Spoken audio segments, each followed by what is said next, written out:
Everyone has experienced a moment like this. A small word, a careless tone, a look that quietly says, "You are not important." Many people ignore these moments. They tell themselves it is not worth the trouble. They say it is better to stay calm, better to avoid conflict, better to pretend nothing happened. But there is a quiet danger in ignoring disrespect.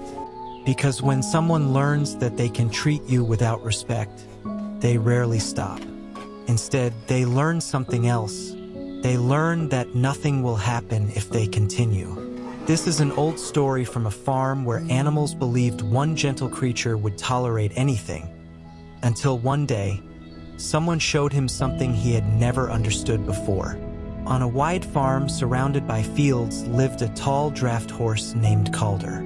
Calder pulled the farmer's plow every spring. He carried heavy carts of grain in autumn and stood patiently in the barn through long winter nights. He was strong enough to move almost anything on the farm.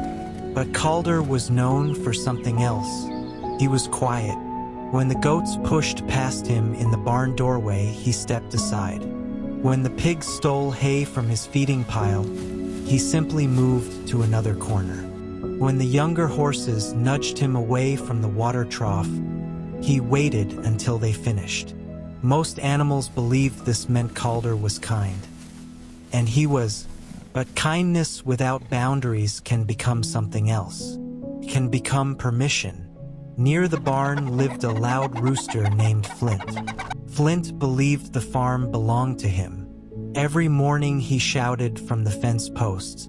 He chased chickens across the yard, and often strutted around the barn as if he commanded every animal there. One day Flint hopped onto Calder's feed bucket and scattered grain across the dirt. "Too slow again," the rooster laughed.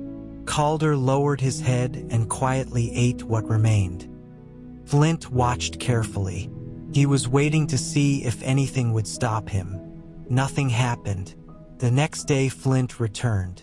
This time he kicked straw into Calder's water bucket. Again Calder ignored him. Soon Flint made a habit of it. Sometimes he pecked Calder's legs. Sometimes he crowed loudly beside his ear just to startle him. Each time Calder stayed silent. He told himself it was easier that way. At least that is what he believed.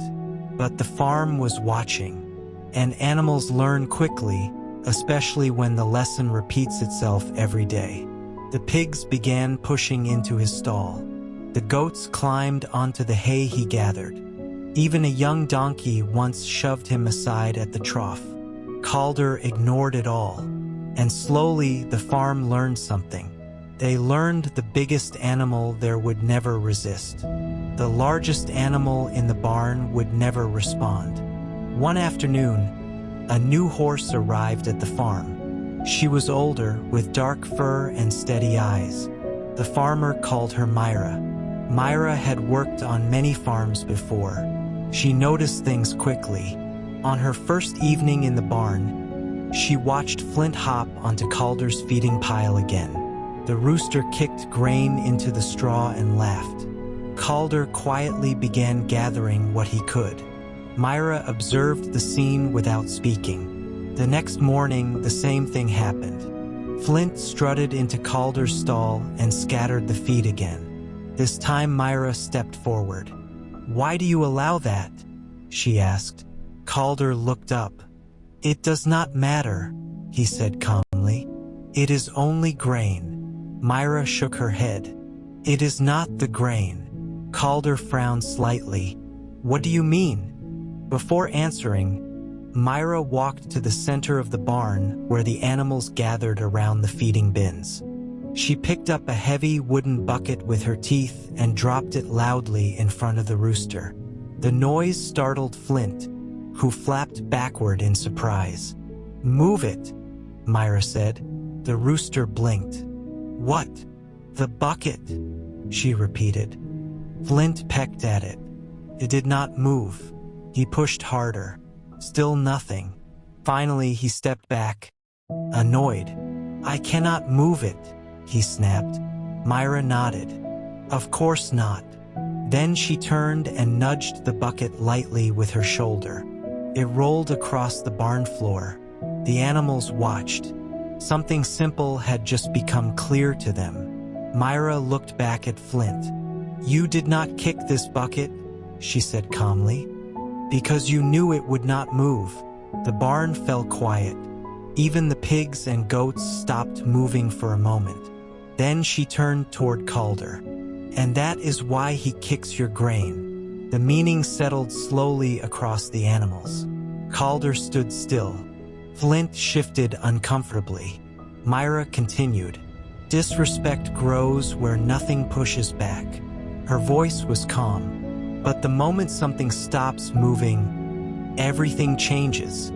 That afternoon, Flint returned to Calder's stall. He hopped toward the grain bucket with the same careless grin. But this time, Calder did not step aside. He simply stood over the feed. When Flint kicked forward, his claw struck Calder's hoof. The rooster stumbled backward. Calder lowered his head slightly, not in anger, only enough to show the space was no longer open. I eat first, Calder said quietly. Flint hesitated. Then he stepped away. No fight happened. No shouting filled the barn. But every animal watching understood what had changed. The quiet horse was no longer the easiest place to push. In the days that followed, something new appeared in the barn. The pigs stopped stealing Calder's hay. The goats stopped climbing onto his stall. Even the donkey waited his turn at the trough. Calder had not become cruel. He had not become loud. He had simply stopped teaching the farm that he would accept anything. And that small change was enough. Many people believe ignoring disrespect keeps life peaceful. But silence can quietly invite more of what you wish would stop. When someone learns they can treat you without respect, they often repeat it. Not always because they are cruel, but because nothing shows them otherwise. Respect begins the moment you stop allowing yourself to be treated like something that can be pushed aside. Kindness is not weakness, but kindness without boundaries rarely earns respect. And once you understand that, the world around you begins to change. Because people quickly recognize when someone finally respects themselves. Respect rarely appears where it is never required. But the moment you calmly protect your place, others begin to see your worth differently. Not because you became harder or colder, but because you finally showed that your dignity is not something anyone can simply push aside. Sometimes all it takes is standing still, just once, to show others who you truly are. If this story made you think about your own life, pause for a moment and ask yourself something simple. Where have you been stepping aside when you should simply stand? Share this story with someone who might need that reminder today. And stay with us for more stories that reveal the quiet truths hidden inside everyday life. Remember, respect often begins with one quiet moment when you finally stop stepping aside. Sometimes the smallest boundary is the one that changes everything. And in the end, it was never about a rooster or a horse or a farm. It was about a simple truth. People learn how to treat you from what you allow. Not from what you say, but from what you accept in silence. So stand where you are meant to stand, calmly, quietly, without anger, because respect doesn't come from force, it comes from presence. And once you understand that, you stop needing to prove your worth. You simply start living it.